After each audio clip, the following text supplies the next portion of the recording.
See, it starts counting down. But once you fall outside the guaranteed soak range, it will stop counting, if it does do that this time. But it's staying in there.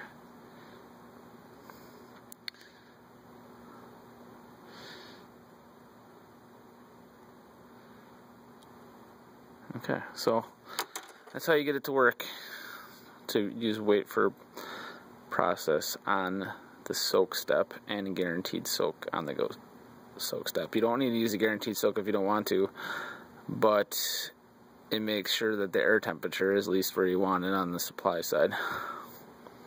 Let me know if you have any questions.